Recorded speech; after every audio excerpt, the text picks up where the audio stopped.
This is the DLLS Mavs pregame show powered by Mick Ultra. Cheer on your team with Michelob Ultra at 2.6 carbs and 95 calories. It's a superior smooth taste worth playing for. Michelob Ultra, official beer sponsor of the NBA. Folks, welcome to beautiful Las Vegas. We are live here at the Superbook at the Westgate Hotel. By we, I mean me, Bobby Corella. We got Tanner here.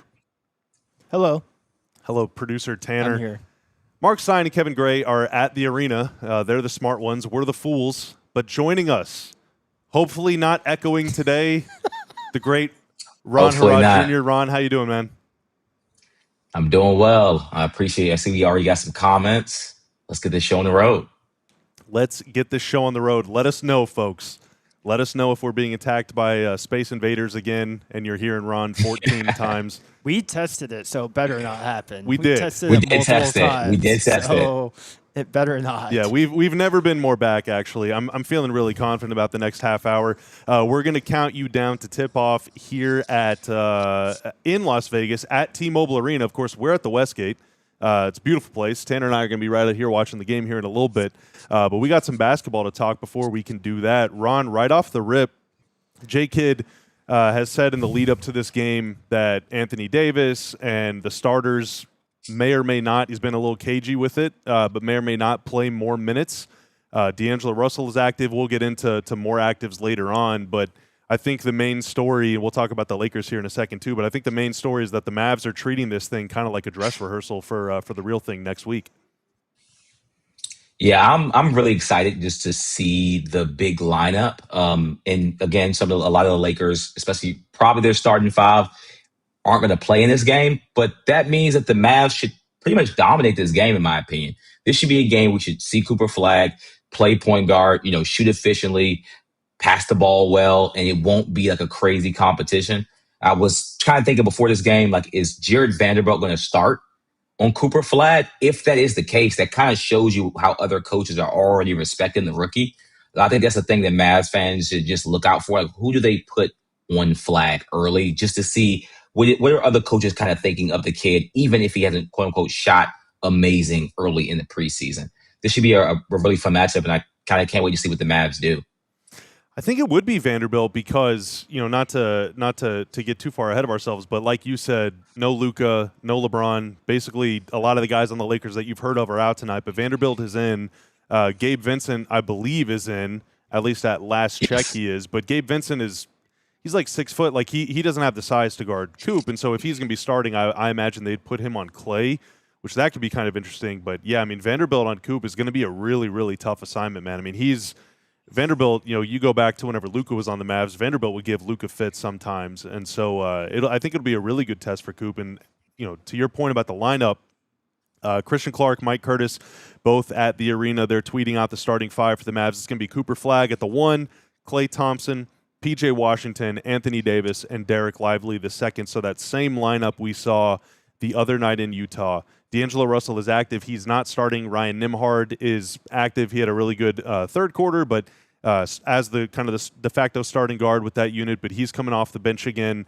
So it's going to be the point Coop show, man. And against a pretty shorthanded Lakers team, I mean, Jared Vanderbilt, I think, will be a really good individual test for Cooper. And, the Lakers still have some other wings and some other size that they could throw at AD and some of the Mavs' other players. But I feel like for the Mavs in general, going up against a pretty shorthanded team, if you're an optimist, you could look at this and say, this is a great opportunity for everyone to find some rhythm, or if you're maybe a little skeptical, it's like, are you kind of nervous at all that they haven't gotten like a real game in the preseason? This is going to be another like true blue exhibition, not going up against a bunch of starters.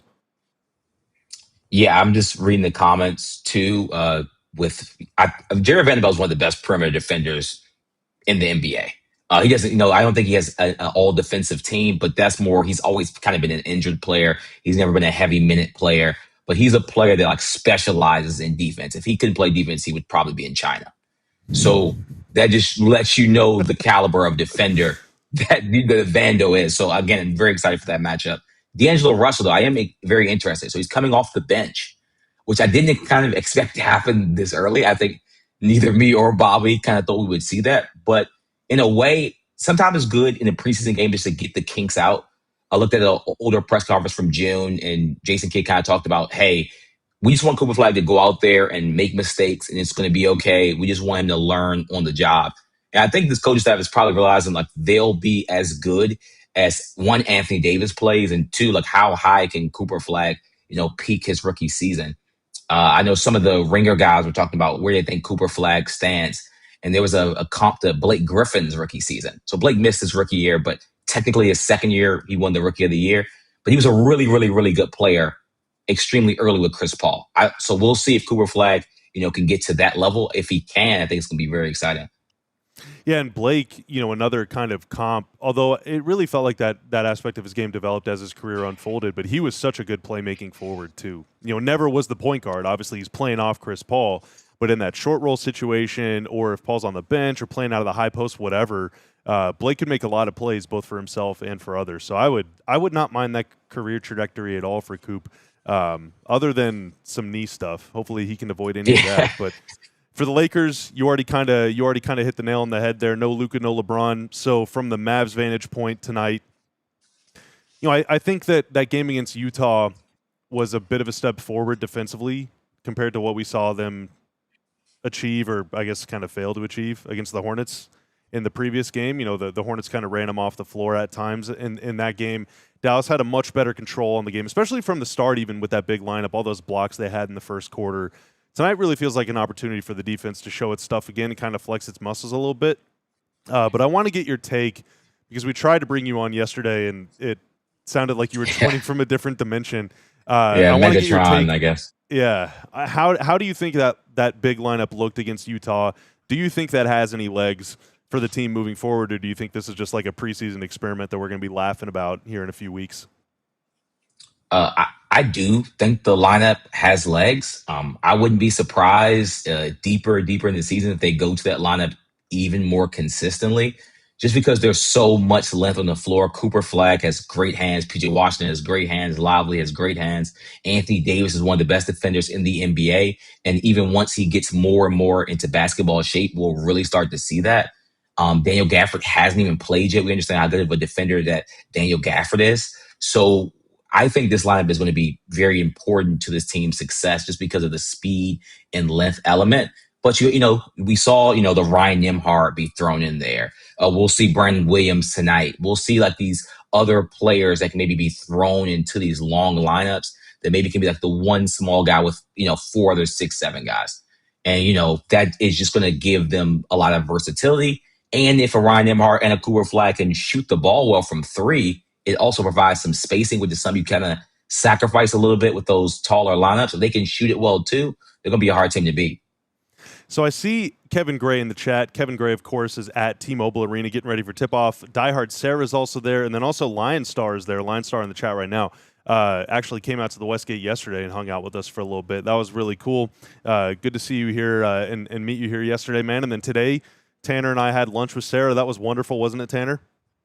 Yeah, it was great. Yeah, I enjoyed it. The Mexican food was delicious. Yeah, it was wonderful. Guac, it was just wonderful. Yeah, it's great hanging out with the diehards and everyone. So if you're going to be at the game tonight, it's going to be tough for you to make it back over here for the post game. But if you're in Vegas and not going to the game, come hang out at the Westgate. It's a great place to watch. Obviously, you got 7 gazillion square foot of TV screens here. Every single sport you've ever heard of is on TV. It's awesome. Ron, for kind of the opposite of the big lineup. The Mavs obviously have Derek Lively. They have Daniel Gafford. Gafford was on the court today at shoot-around, implying that he'll be ready to go for opening night. He was ruled out for between 2 and 3 weeks. I think today is 2 weeks to the day from that prognosis, if I'm not mistaken. So hopefully he'll be ready to go for opening night. But the idea of this thing is that you're going to have Lively and Gafford alternating minutes at the 5. AD is going to be at the 4. Coop, who knows? Maybe he'll play every position. I don't know. But then coming out of halftime the other night against Utah, we saw Nembhard at the 1 and AD at the 5, and the Mavs went comparatively small, relative to the way that they started the game. The way I see it is I think that they're probably experimenting with both of those modes, as well as having a true point guard with, kind of 4 wings or 2 wings and 2 jumbo bigs, just to see how it looks and to get everyone kind of a rhythm with that. But I think we'll see more small ball tonight. AD at the 5, obviously, he had a fantastic individual game against Utah, and with Nembhard on the floor, they kind of ran the Jazz out of the gym there in the third quarter. So I want to just pass you the ball here. What did you like more about that lineup? Did you like AD at the 5, or did you like the way that Nembhard was running the offense, or was it like a tie between both? Like, what was your favorite thing about that look? I'm going to be completely honest, Mavs fans. I genuinely do love Anthony Davis at the 5. The offense was so smooth and beautiful with AD at the 5. I mean, every time Nembhard passed the ball, I tweeted this out. It was a foul drawn or a bucket scored because there was just more spacing naturally on the court. And plus, he's just a point guard, so to look for other people to score first, similar to probably a Tyus Jones is probably his career arc of that type of guard that just sets the offense, doesn't, drain your offensive rating. So with him being a smaller guard, kind of setting the floor, it felt like all the other players were eating. We saw the knife. We kind of damn right knife, we did. Yeah, we saw him, get to the lane as he always does. But he seemed like he was very comfortable playing with Nembhard. He clearly felt more confident, or he felt like he was kind of getting him the ball. I mean, I think of like those Rondo teams, even when Paul Pierce, when Rondo passed the ball, and you could clearly tell Paul Pierce was just happy to be on the court with a Rondo, just because they're just going to find you wherever you are on the floor. And Nembhard just seems to be that type of point guard. So that type of spacing is good. And then I don't even know if we've even seen Flagg at the 4, quote unquote, yet. But I'm interested to see if we ever see AD at the 5, Flagg at the 4, and maybe 2 more shooters in the lineup. They can do a lot of fun things. So I'm just interested to see, like, in the preseason, how much experimentation will Jason Kidd do? Who has a new contract, as we all know? He is freshly extended. He's probably going to be feeling really good. Oh, my God. I just realized I forgot to send KG over there with the hat. Yeah. We can have Jason Kidd in a DLLS hat.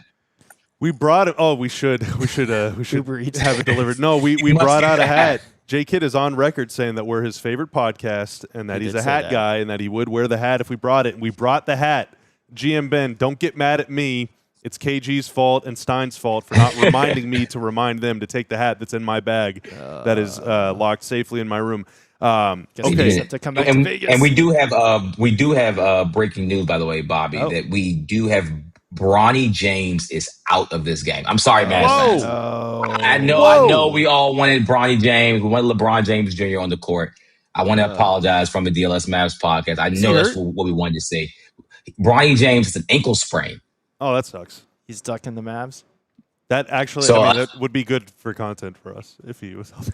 Yeah, Bronny James. So I know Bronny James seems like to be like the fun player on the other. I love the comments are saying no with all caps. I love how we're all on this. 0 for 2 on LeBron's. That's a 10 out of 10 comment. Whoever commented that was 10 out of 10. That's pretty funny. What are the odds? It's Cleb. That's the best comment of the night. I'm sorry. Cleb, that was Cleb, good dude. Cat's in the chat too. Cat showed up. Yeah, Cat, don't be shaming me on live TV. All right, I'm trying to focus right now. I don't need the distraction of shame. Okay, coming up on the other side of this, going to do a quick read for our friends here at the Westgate. But coming up on the other side of this, I want to get into actives and inactives for the Mavs, a little bit for the Lakers, and then a little more on what to watch for tonight. But first, folks, the Westgate. Tanner, how much fun have we had at the Westgate here? A lot of fun. Hanging out in the Superbook. Sportsbook's awesome. Hanging out at the tables earlier today while we were. I was waiting to meet Tanner and diehard Sarah to go get some lunch. I made back a lot of what I lost the other night. That was a much needed, uplifting moment for me. But the Westgate is great, dude. The Superbook is incredible. It's the world's largest race and sports book. like I don't. You can kind of see it with the cameras, but I can't even count the number of screens out here. There's at least 20. It's awesome. They show every single sport you can imagine. The other night we were watching the Monday Night Football doubleheader, playoff baseball, and Mavs at Jazz. It was incredible. So if you're ever in Vegas, like, and you want to watch sports the way that sports is meant to be watched, especially if you're a football fan, it's a college football Saturday or an NFL Sunday. Like, this is easily the place to be. It was awesome during Summer League too. Like, every single game is on TV. It's incredible. It's more than 4,200 square foot of digital space. Recently voted the best sports book in Vegas. For the must-see destination for sports fans visiting Las Vegas, check out WestgateResorts.com. Again, the Superbook at the Westgate Hotel. And based on the knowledge of knowing, right, who's in and who's out for the Mavs, we're about to tell you that. I decided to do a little business with the Westgate Sportsbook, Tanner. I'm putting my money where my mouth is. All right, this doesn't show any personal. Okay, no, it doesn't. You wouldn't be able to see it anyways. I put my money where my mouth is. I got Mavericks -9 tonight, so let's live a little bit. Let's have some fun, and I'm gonna go cash this bad boy in. And then, in honor of Katu Vialba, our head of production here at DLS Sports, I'm gonna take all my winnings and put it all on black at the roulette table, and then bring home even more money. And then I'm buying everyone pizza for lunch on Friday. I would love a pizza. I love pizza. I'm probably going to have some pizza for dinner, too, actually, because the pizza at the Westgate Superbook is really dang good. All right, so some inactives and actives for the Mavs. D'Angelo Russell in. We already talked about that. Delano Banton going to make his preseason debut with the team. The Mavs signed him, and we have not seen him on the floor yet. Another guy making his preseason debut, Brandon Williams. Yeah. I think he is... Among the guards on this team, I think he's pretty uniquely talented because he can create a shot from all three levels. He can get to the rim kind of at will. And on a team where probably he's going to spend a lot of the time out there with two bigs, they need guys that can break their man down and get in the lane and make something happen. And he's a really crafty finisher. Again, can pull up from the mid-range, can pull up from three, can get off the ball and be a spot-up shooter too. So I think Brandon Williams is the guy to watch tonight for sure. Unfortunately, Caleb Martin's still out. Dante Exum's still out. Ron, I don't know if we're ever going to see either of those two guys play at this point. But at this point, I'm not sure. Yeah, I am excited to watch Brandon Williams and then also to see what Delano Banton's got. Yeah, Brandon Williams was a fun, interesting guard last season. They kind of popped onto the scene. I wonder what the minutes are going to be like with D'Lo coming off the bench. Now you have D'Lo, point guard, Brandon Williams, a point guard, and Nembhard. So maybe the second half is a different lineup that comes out and starts just because that's a lot of guards, or maybe somebody doesn't play. I'm very interested where kind of are the minutes going to be divided in that. Also, I can't wait to see again inside the Lakers guard the Mavs. Who the heck is guarding Anthony Davis? Jackson Hayes. Why not? But then who's on Lively? Rui, I guess. I'm not even sure. Or maybe that's opposite. Maybe I did that probably backwards. It's probably going to be Rui on Anthony tough, Davis. I don't know if Rui can on Lively. Probably not. Yeah. As a player from Washington, D.C., who watched Rui get drafted, no, he's not banging with Anthony Davis. I love Rui's game, but I mean, this is an example. Now, granted, a bunch of their top guys are out, but this is an example of the kind of matchup issues a big lineup can present to the other team. Because a lot of teams have a big dude, right? And usually that big dude is able to maybe defend in the pick and roll and limit Lively or Gafford around the rim. Or maybe their big dude is kind of rangy and can make 80's life kind of annoying for 48 minutes. Not many teams have guys that can have multiple guys that can do that. And so that is, I think that could be something that we see come into play tonight. Yeah, because DeAndre Ayton, to my knowledge, is not supposed to be playing in this game. That would be their scenario. No, that's kind of the big addition on the Lakers, I guess. But since he's out, we're going to get a ton of Jackson Hayes minutes. I'm not sure if Maxi Kleber, we're getting Kleber minutes tonight. I know Mavs fan, that was a former fan favorite, but I'm not sure if he's back. I know I did see his lockers next to Luka's. Sorry, Mavs fans. But I'm not sure if he'll be back. So I guess we'll just kind of see how the lineup plays. But to be honest, I mean, the Lakers have two starters tonight, which is going to be Dalton Connect. That's going to be probably an above average shooter, and Rui. Those are probably their only two above average shooting starters. And I know we kind of all talked about, made a prediction that it's going to be hard for teams to beat the Mavericks if they kind of can't shoot them out of the game. If a team is struggling to shoot and your path to victory is like to drive at Anthony Davis and Derek Lively, like good luck. I mean, it doesn't get too much better than that with Flagg as a help defender. With even Klay Thompson is just a body out there. He's still 6'7" at the end of the day. So if they're not able to make threes, this again, that -9 slip you might can double bet that -15. All right, well, let's not get crazy here, okay? I got bills to pay. Okay. All right, I got bills to pay. But I think that, you raise an interesting point because I don't think that the Lakers really have a way to get to the rim. Like, obviously, with Luka and LeBron and Reeves, yeah, they got plenty of playmaking, ball handling, and all that stuff. But all those guys are out, and Ayton is out. At least we think all those guys are out. So, they have kind of nothing but spot-up shooters like Rui and Connect and Gabe Vincent. Like, all those guys are used to playing off the ball. And so going up against a team – as the Mavs who they want to play this sort of shell on defense and protect the rim, and they want to block every shot and get every defensive rebound, scoop up all the loose balls and everything, that kind of means that you're sacrificing closing out on guys sometimes. You want to stay compact. You don't want to get stretched too thin.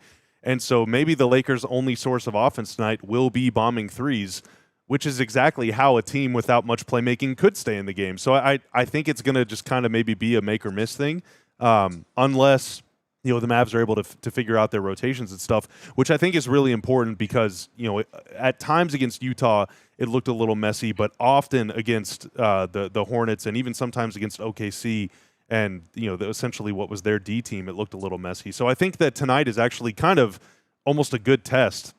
Even if they're not going up against an all-star, they're going up against a bunch of dudes that want to and basically can only shoot threes. So it's a good, I think, stress test for the way they want to defend.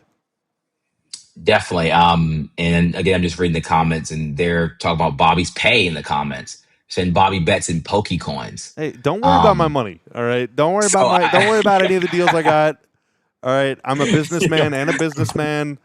He is for sure. I can guarantee that. But yes, with the lineup again, they're probably gonna have to bomb threes, which can raise the ceiling, but it also lowers the floor because if you start missing.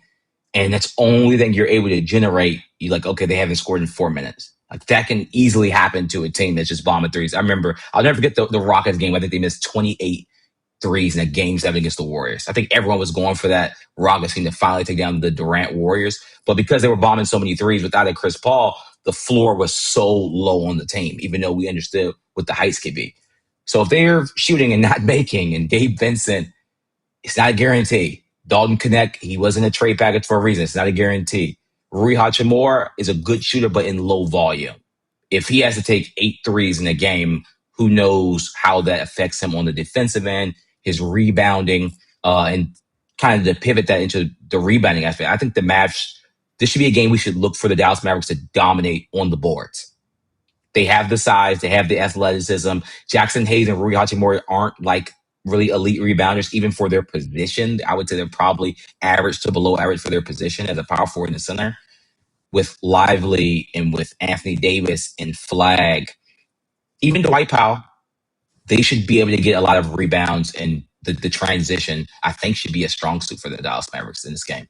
And Moussa Cisse as well, who's had in my view, a really nice preseason. Yeah. Mavs still have not announced what they're going to do with that last two-way spot. They don't have to give it to anyone, period.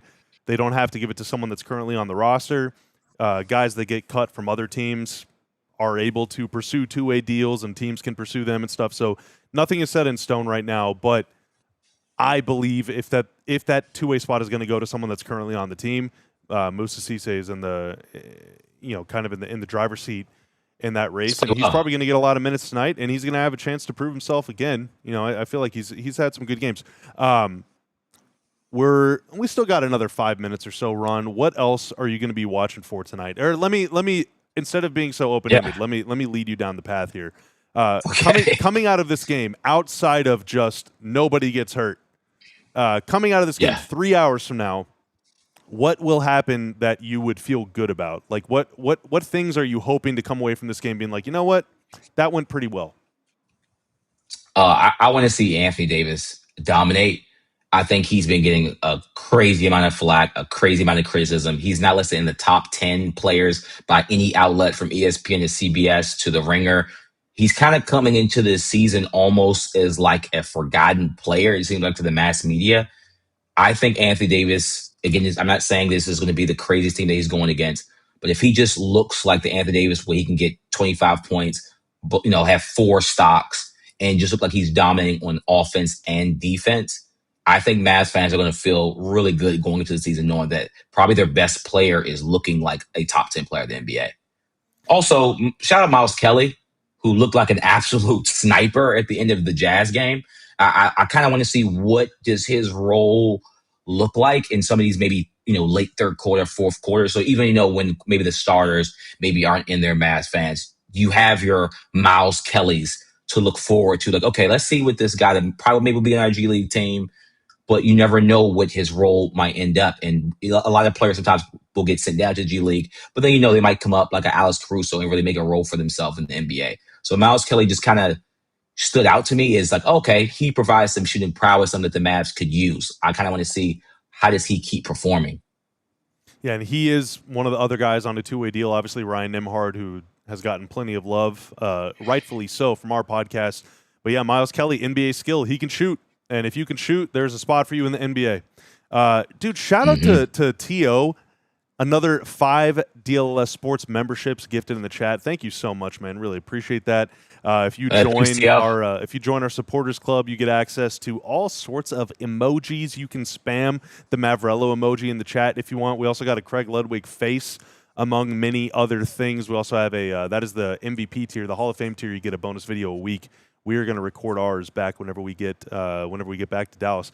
Tanner, what's up? What happens tonight that you're going to feel good about 3 hours from now if all goes according to plan? What's your good takeaway from this game? Well, we already said the healthy thing. We got a super chat. Yeah, you can't do staying healthy. That's cheating. No, I know. I just want to see Cooper Flagg. Do not stumble on that word, Tanner. Of all the names to mess up, that is the most damaging one.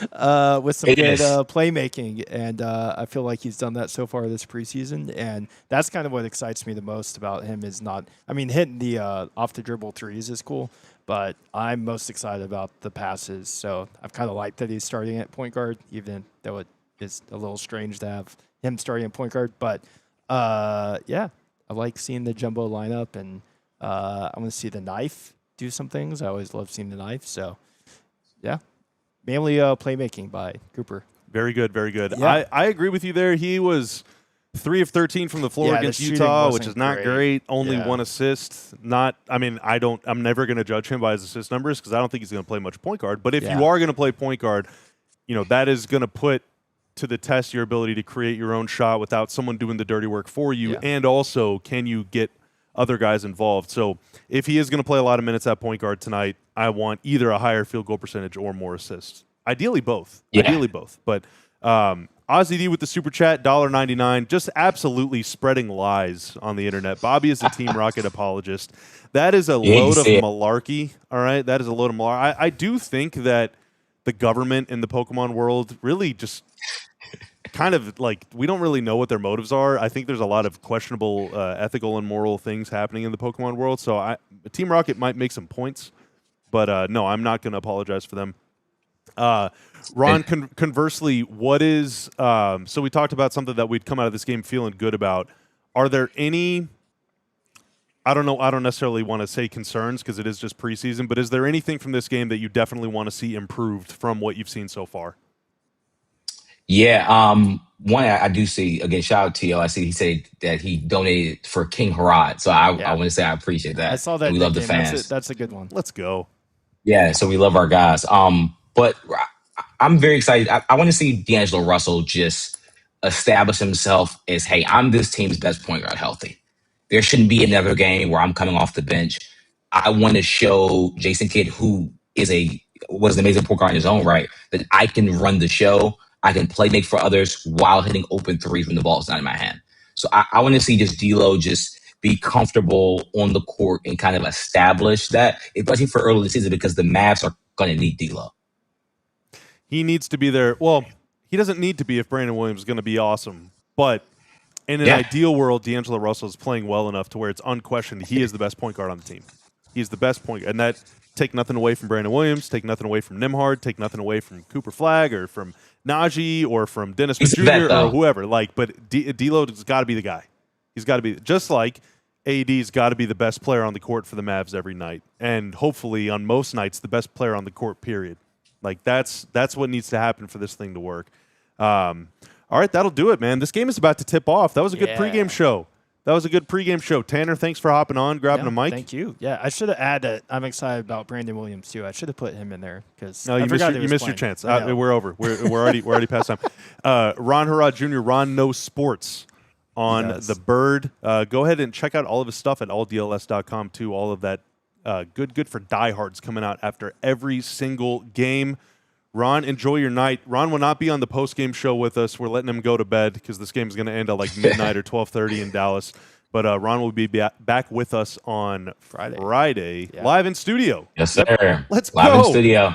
All right, that'll do it for us here on the DLLS Mavs pregame show. We'll catch you right back here on DLS Sports YouTube after the game for our postgame, joined by Mark Stein and Kevin Gray Jr. Till then, is this Ron or is that Ron? No, Yeah. That's Ron. That's Tanner. I'm Bobby. Y'all are awesome, and we'll see you later. Enjoy the game. We all silly like the mayor.